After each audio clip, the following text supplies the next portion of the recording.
जय श्री राधा रानी सरकार की। जय श्री कृष्ण भगवान की। जय श्रीमद् भागवत महापुराण की। जय सद्गुरुदेव श्री बंसी वाले महाराज की। श्रीमद् भागवत महापुराण के 5वें स्कंध के अध्याय 15, 16 और 17 की कथा आज हम आपको सुनाने जा रहे हैं। इन अध्यायों के नाम हैं श्री सुखदेव जी द्वारा पृथ्वी आदि के विस्तार का वर्णन, श्री सुखदेव जी द्वारा राजा परीक्षित से लोकालोक पर्वतों के वृत्तांत का वर्णन करना तथा श्री सुखदेव जी द्वारा गंगा जी की महिमा का वृत्तांत कहना। आजकल का मनुष्य का जीवन चारों ओर से परेशानियों से घिरा हुआ है, चिंताओं से घिरा हुआ है। कोई मनुष्य ऐसा नहीं है जिसके जीवन में कोई चिंता ना हो। ये हो सकता है कि किसी के जीवन में कम चिंताएं हैं, किसी के जीवन में ज़्यादा हैं, लेकिन चिंता हर किसी के पीछे लगी हुई है। और इन्हीं चिंताओं और परेशानियों से बचने का एकमात्र उपाय यही है कि हर पल भगवान को याद किया जाए, हर क्षण ठाकुर जी के चरणों में अपने मन को जोड़ दिया जाए। हर क्षण हम भगवान को याद रखेंगे तो हमारी जो भी चिंताएं हैं, जो भी परेशानियां हैं, मुसीबतें हैं, वो भगवान अपने आप दूर करते रहेंगे। तो 5वें स्कंद के 15वें अध्याय में राजा परीक्षित श्री सुखदेव जी महाराज जी से पूछने लगे हैं कि हे स्वामी, आप दयालु होकर पृथ्वी और सूर्य आदि के लोकों का हाल विस्तार पूर्वक वर्णन कीजिए। श्री सुखदेव जी महाराज कहने लगे हैं कि हे राजन, पहले सातों द्वीपों का वृतांत संक्षेप में कहा है, अब पुनः विस्तार सहित सुनाते हैं। सुनो। इस पृथ्वी को 7 द्वीपों में अलग अलग विभाग करके बांटा गया है और प्रत्येक द्वीप का विस्तार इस प्रकार है। जम्बू द्वीप में 1,00,000 योजन भूमि है और अन्य द्वीपों की संपूर्ण भूमि 50 करोड़ योजन है। चौथाई भूमि लोकालोक पर्वतों के नीचे बंद है और तिहाई भाग 7 द्वीप और समुद्र है। राजा प्रियव्रत इन 7 द्वीपों के राजा थे। एक एक द्वीपों का राज्य अपने 7 पुत्रों को बांटकर आप वन में जाकर श्री नारायण भगवान की तपस्या और ध्यान करने लगे हैं। प्रियव्रत के अग्निध्र नामक पुत्र ने जम्बू द्वीप के 9 खंड करके एक एक खंड अपने सब पुत्रों को बांट दिया। उनके पुत्रों के जो नाम थे उन्होंने वही नाम उन 9 खंडों के रखे हैं। पहला उत्कल खंड, दूसरा हिरण्य खंड, तीसरा भद्राश्व खंड, चौथा केतुमाल खंड, 5वां इलाव्रत खंड।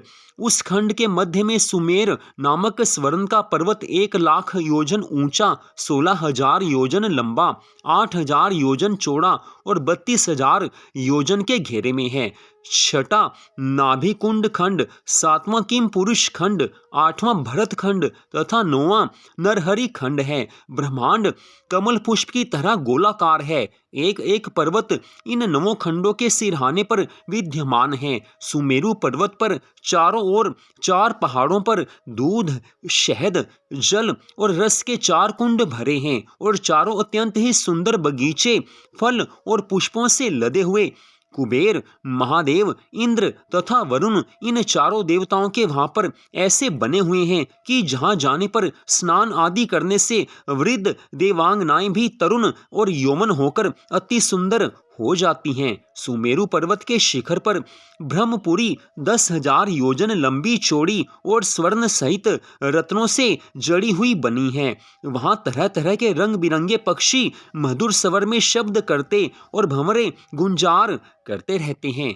हे राजन, वहां की सुंदरता का हम कहां तक बखान करें, उसका वर्णन तो नेत्रों द्वारा देखने पर ही हो सकता है। 16वें अध्याय में श्री सुखदेव जी महाराज आगे की कथा का वर्णन करते हुए कहने लगे हैं कि हे राजन, इस प्रकार जम्बू द्वीप में 9 खंड हैं और प्रत्येक खंड के निवासी सब अवतारों की अलग अलग पूजा करते हैं। इन 7 द्वीपों के बाहर लोकालोक पर्वत हैं। उसके ऊपर सदा अंधकार रहता है क्योंकि वहां सूर्य का प्रकाश नहीं पहुंच पाता है। अतः वहां पर योगी और महात्मा लोग ही जा सकते हैं। संसारी मनुष्य की वहां जाने की शक्ति नहीं है। बड़े ही बलवान मतवाले 8 हाथी, जिनको की दिग्पाल कहा जाता है, पृथ्वी को 8 तरफ से अपने नीचे इस तरह दबाए हुए हैं कि हिलने नहीं देते हैं। सुमेरु पर्वत पर कुबेरपुरी, वरुणपुरी, इंद्रपुरी तथा यमपुरी बसी हुई है। इन 4 पुरियों में सूर्य का रथ 2-2 पहर बाद प्रातः काल, मध्यान्ह काल, संध्या काल और अर्धरात्रि के समय क्रमशः एक एक पुरी में जाता है। गंगा जी ब्रह्मपुरी से प्रवाहित होकर सुमेरु पर्वत के नीचे गंगोत्री में आ मिली हैं। तत्पश्चात अध्याय 17 में श्री सुखदेव जी महाराज माँ गंगा जी की परम सुंदर महिमा का वर्णन करते हुए कहने लगे हैं कि हे राजन, अब मैं श्री गंगा जी की उत्पत्ति का वर्णन विस्तार पूर्वक करता हूँ, पूरी श्रद्धा भावना से सुनो। जब श्री नारायण भगवान ने वामन अवतार लेकर 3 पग पृथ्वी राजा बलि से दान में ली और विराट स्वरूप धारण करके एक पग से 7 लोक नीचे के तथा दूसरे पग से 7 लोक ऊपर के नाप लिए, तब ब्रह्मा जी ने पर ब्रह्म परमेश्वर का दाहिना चरण अपनी पुरी में पहुंचते ही त्रिविक्रम अवतार हुआ जानकर आज उठ खड़े हुए हैं। तब उन्होंने अपने कमंडलों में से विरजा नदी का जल पर ब्रह्म परमेश्वर के आंसू गिरने से जो वैकुंठ में प्रकट हुई थी, उस जल को लेकर भगवान जी के श्री चरणों का प्रक्षालन किया है, अर्थात उनके चरणों को धोया है और प्राप्त चरणामृत के जल को अपने सिर और आंखों में लगाया है। चरण धोते समय जो जल सुमेरु पर्वत पर गिरा था वह नीचे आकर मंदराचल पर्वत के सिरहाने पर ठहर गया।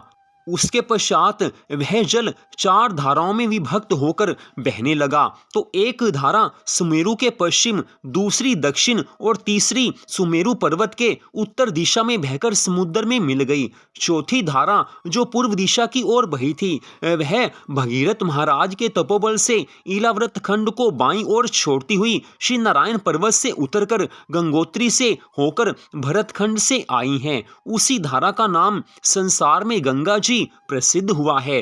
गंगा माँ की ऐसी परम सुंदर महिमा है कि जो कोई गंगा स्नान, जलपान और दर्शन करने के हेतु घर से जाने की इच्छा करता है, उसके करोड़ों जन्मों के पाप छूट जाते हैं। वह मनुष्य इस इच्छा से जितने पग चलकर गंगा जी के पास पहुंचता है, उसे एक एक पग धरने के बदले 100 राजसूय और अश्वमेघ यज्ञ के फल मिल जाते हैं।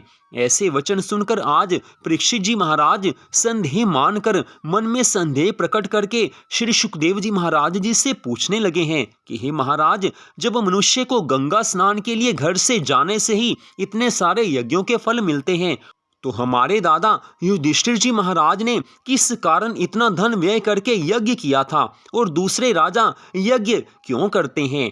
आज परीक्षित जी महाराज के ऐसे वचन सुनकर श्री सुखदेव जी महाराज कहने लगे हैं कि हे राजन, एक प्राचीन कथा तुम्हें सुनाते हैं, उसमें तुम्हें तुम्हारे प्रश्न का उत्तर मिल जाएगा।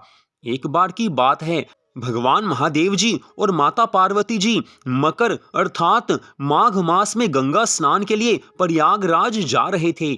मार्ग में बहुत लोगों को जाते देखकर पार्वती जी ने महादेव भगवान से गंगा स्नान का महात्म्य पूछा है, महिमा पूछी है। भगवान शिव शंकर जी महाराज कहने लगे हैं कि हे पार्वती, जो कोई घर से गंगा स्नान करने के लिए चलता है, उसको एक एक पग चलने से 100 अश्वमेघ यज्ञ करने का फल प्राप्त होता है और उसके करोड़ों जन्मों के पाप छूट जाने से वह देवता के समान हो जाता है। भगवान महादेव के ऐसे वचन सुनकर पार्वती जी ने संदेह किया है कि लाखों निम्न जाति के मनुष्य गंगा जी में स्नान करके चले जाते हैं, पर इन लोगों की गंगा स्नान करने से अभी तक कुरूपता भी नहीं गई है, अतः वे देवताओं जैसा शरीर कैसे प्राप्त करेंगे? ऐसी शंका करके माता पार्वती फिर से विनय पूर्वक कहने लगी हैं कि हे प्रभु, यात्रा करने वालों के रूप को देखकर मुझे इस बात पर विश्वास नहीं होता है। उस समय माता पार्वती जी के इन संदेह पूर्वक वचनों को सुनकर महादेव जी भगवान कहने लगे हैं कि चलो इसका भेद तुमसे क्या कहें, आंखों से ही देख लेते हैं।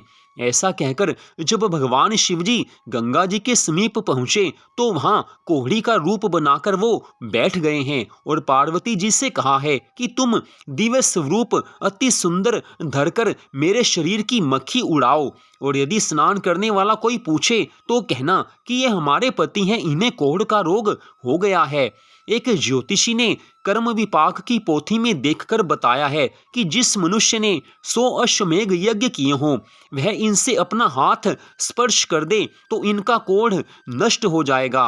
अतः यहाँ लाखों मनुष्य स्नान करने के लिए आते हैं। इस कारण मैं अपने पति देव को यहाँ लेकर आई हूँ कि जिसने 100 अश्वमेघ यज्ञ किए होंगे, वह इनको हाथ स्पर्श कर दे तो इनका ये कोढ़ ठीक हो जाएगा। आज माता पार्वती जी ने भगवान शिव की आज्ञा का पालन किया है। एक देव कन्या के जैसा रूप धारण कर भगवान शिव शंकर जी महाराज जी के शरीर की कोढ़ की मक्खी उड़ाते हुए उसी प्रकार कहने लगी हैं कि जैसे भगवान ने उन्हें बताया था। धन्य है भगवान शिव शंकर जी महाराज माँ गंगा की महिमा को बताने के लिए आज एक कोढ़ी का रूप लेकर बैठे हैं, गंगा जी के किनारे बैठे हैं और माता पार्वती एक देवकन्या जैसी नजर आ रही हैं। देवकन्या का स्वरूप उन्होंने धारण किया है। आज माता पार्वती वहां पर भगवान शिव जो कि एक कोढ़ी के स्वरूप में हैं, उनकी सेवा कर रही हैं, उनके शरीर के ऊपर से मक्खियों को उड़ा रही हैं क्योंकि उन्हें कोढ़ का रोग है। भगवान ऐसी लीला करते हैं। उस समय काफी लोग माता पार्वती के पास से आए हैं। कोई उनसे कहता कि हमारे साथ चलो, कोई उनसे हंसी करता और कितनों ने ही तो उन्हें अनेक प्रकार के डर दिखाए हैं, लालच भी दिया है कि अपने इस पति के साथ अपनी जिंदगी व्यर्थ क्यों गंवाती हो, हमारे साथ चलो, जिंदगी भर सुख मिलेगा। ऐसे पति की सेवा से कुछ नहीं मिलने वाला है, जीवन व्यर्थ नहीं गंवाओ। काफी लोग ऐसे माता पार्वती जी से कहने लगी हैं और उस समय भगवान शिव मन ही मन मुस्कुराते हैं और माता पार्वती आज देवकन्या के स्वरूप में ये सब कुछ देख रही हैं। भगवान की लीला अनंत है जिसे कोई समझ नहीं सकता है। भगवान की लीलाएं केवल वही समझ सकता है जिसे भगवान स्वयं ज्ञान देते हैं। आज काफी लोग ये भी कहने लगे हैं कि इस स्त्री को धन्य है जो कि इस अवस्था में भी अपने पति की सेवा कर रही है। ऐसा केवल ज्ञानी लोग कह सकते हैं, लेकिन जो अज्ञानी हैं वो माता पार्वती को डर दिखाते हैं, लोभ देते हैं, लालच देते हैं कि छोड़ो इनको, हमारे साथ चलो। लेकिन ये सृष्टि अच्छे और बुरे सब प्रकार के लोगों से भरी हुई है। अगर अज्ञानी लोग यहाँ पर रहते हैं तो ज्ञानी जीव भी यहीं रहते हैं। कुछ ज्ञानी लोग पुनः कहने लगे हैं कि इस स्त्री को धन्य है जो कि इस तरह से अपने पति की सेवा करती है। जो स्त्री अपने पति को, चाहे वो किसी भी अवस्था में क्यों ना हो, चाहे उससे कोई भी रोग क्यों ना हुआ हो, चाहे उसके पास धन हो या ना हो, ऐसे पति की पूरी श्रद्धा भावना से प्रेम पूर्वक सेवा करती हो, परमेश्वर के समान समझकर उसकी सेवा करती हो और पराये पुरुषों को कुदृष्टि से ना देखती हो, उसे महान पतिव्रता जानना चाहिए। उसी समय एक अति कंगाल दुर्बल ब्राह्मण ने उनको देखते ही पास आकर दंडवत प्रणाम किया है और माता पार्वती जी से कहने लगा है कि हे माता, तुम किस कामना से यहाँ भीड़ में बैठी हो? कहीं एकांत में अपने पति को ले जाकर इनकी सेवा करो जिससे कि मक्खी आदि बैठने से इनको कष्ट नहीं हो। आज ब्राह्मण के ऐसे वचन सुनकर माता पार्वती जो कि एक देवकन्या के स्वरूप में हैं, काफी सुंदर दिखाई दे रही हैं, कहने लगी हैं कि मेरे पति के कर्म विपाक में ऐसा लिखा है कि जिसने 100 अश्वमेघ यज्ञ किए हों वह इनको स्पर्श कर दे तो इनका कोढ़ का ये रोग दूर हो जाएगा। मैं इसी कामना से इन्हें यहाँ लेकर आकर बैठी हूँ कि इस महापर्व में लाखों मनुष्य श्री गंगा जी में स्नान करने आएंगे। उनमें से किसी ने तो 100 अश्वमेघ यज्ञ किए ही होंगे जिसके स्पर्श करने से मेरे पति का यह कोढ़ नष्ट हो जाएगा। माता पार्वती के इन वचनों को सुनकर उन ब्राह्मण ने कहा है कि ये कौन सी बड़ी बात है, आप 100 अश्वमेघ यज्ञों के करने की बात कह रही हैं। मैंने तो लाखों अश्वमेघ यज्ञ किए हैं जिनकी गिनती होना ही बड़ा कठिन है, उनकी गणना नहीं हो सकती है। आज ब्राह्मण के इन वचनों को सुनकर पार्वती जी ने विनती करते हुए कहा है कि हे ब्राह्मण देवता, आप कृपा करके इन्हें स्पर्श कर दीजिए जिससे कि ये ठीक हो जाएं। ज्यों ही उस ब्राह्मण ने भगवान शिव के शरीर से अपना हाथ स्पर्श किया है, त्यों ही भगवान शिव दिव्य स्वरूपधारी अश्विनी कुमार के समान हो गए हैं। इस घटना को देखकर पार्वती जी और बाकी सब तीर्थ यात्रियों को इस बात पर बड़ा आश्चर्य हुआ है। आज सब हैरान हैं कि इस दरिद्र ब्राह्मण की आयु केवल 30 वर्ष के आसपास की लग रही है। अतः इसने इस कम आयु में ही 100 अश्वमेध यज्ञ किस प्रकार किए होंगे। और ये तो कह रहा है कि मैंने तो हजारों लाखों अश्वमेध यज्ञ किए हैं। आज सब हैरान हैं, सोच रहे हैं कि ऐसा कैसे हो सकता है। आज घट घट वासी सर्वांतर्यामी भगवान शिव शंकर जी महाराज ने सब लोगों की इस शंका को दूर करने के लिए सब तीर्थ यात्रियों के सामने ही उस ब्राह्मण से पूछा है कि हे ब्राह्मण देव, आपने इस 30 वर्ष की आयु में लाखों यज्ञ किस प्रकार किए होंगे। तब ब्राह्मण कहने लगे हैं कि हे महाराज सुनो, यज्ञ की विधि और उसका फल शास्त्र के अनुसार होता है। और हमारे शास्त्रों में गंगा स्नान का फल ऐसा लिखा गया है कि जो कोई मनुष्य गंगा स्नान के लिए अपने घर से पैदल चलता है उसको एक एक पग चलने से 100 अश्वमेध यज्ञ करने का फल मिल जाता है। सो मैं अपने घर से नित्य प्रति गंगा स्नान करने को 1 कोस अर्थात हजारों पग चलकर आता हूँ। अतः उस हिसाब से लाखों तो क्या बल्कि कई करोड़ अश्वमेध यज्ञ हम कर चुके हैं। इसमें आश्चर्य की कोई बात नहीं है। आज ब्राह्मण के इन वचनों को सुनकर भगवान शिव ने माता पार्वती जी और बाकी सब तीर्थ यात्रियों से कहा है कि ये ब्राह्मण सच कहता है। ऐसा कहकर भगवान शिव और माता पार्वती जी कैलाश पर्वत की ओर चल दिए हैं। तब मार्ग में भगवान शिव जी माता पार्वती जी से कहने लगे हैं कि देखो, हमारे कथनानुसार इस ब्राह्मण को गंगा स्नान के फल प्राप्त होते हैं, क्योंकि इसने वेद वाक्य पर विश्वास किया है, भरोसा किया है, इसे शास्त्र पर विश्वास है। अन्य सब यात्री जो तीर्थ यात्रा के लिए गंगा स्नान के लिए आते हैं वेद वाक्य पर भरोसा नहीं करते हैं, श्रद्धा नहीं रखते हैं, शास्त्र की बातों को नहीं मानते हैं, इस कारण उन्हें फल नहीं मिल सकता। इस कारण वेद शास्त्रों को सुनकर, शास्त्र की सब बातों को सुनकर उन पर विश्वास करना चाहिए। इतनी कथा सुनाकर आज श्री सुखदेव जी महाराज राजा परीक्षित से कहने लगे हैं कि हे राजन, तुम्हारे पितामह धर्मराज युधिष्ठिर को वेद और शास्त्रों पर विश्वास था, उनके मन में भगवान के लिए प्रेम था, परंतु उनके पास अधिक धन होने के कारण उनको ऐसी अभिलाषा हुई कि किसी बहाने से श्याम सुंदर भगवान श्री कृष्ण जी को अपने यहाँ रखकर ऋषि मुनियों के साथ सत्संग करूं। इस कारण धर्मराज युधिष्ठिर ने राजसूय यज्ञ किए थे। आज श्री सुखदेव जी महाराज जी ने राजा परीक्षित के मन के संदेह को दूर किया है। तो आज की इस कथा में स्पष्ट बताया गया है कि अगर हम भगवान की कथा सुनते हैं, कोई शास्त्र की बात को सुनते हैं, या किसी भी ग्रंथ में हम कुछ पढ़ते हैं, कहीं से भी हम शास्त्र की बात को सुन लेते हैं या कहीं पढ़ लेते हैं, तो उन पर पूरा विश्वास रखना चाहिए। जिसे भगवान पर विश्वास है उसे शास्त्र पर विश्वास होगा ही होगा, और जिसे शास्त्र वाणी पर विश्वास है उसे भगवान पर विश्वास होगा ही होगा, क्योंकि सारे शास्त्र भगवान जी से ही प्रकट हुए हैं, भगवान की कृपा से ही प्रकट हुए हैं। तो जिसे भगवान पर विश्वास है, शास्त्र वाणी पर विश्वास है, भगवान उस पर कृपा बनाए रखते हैं।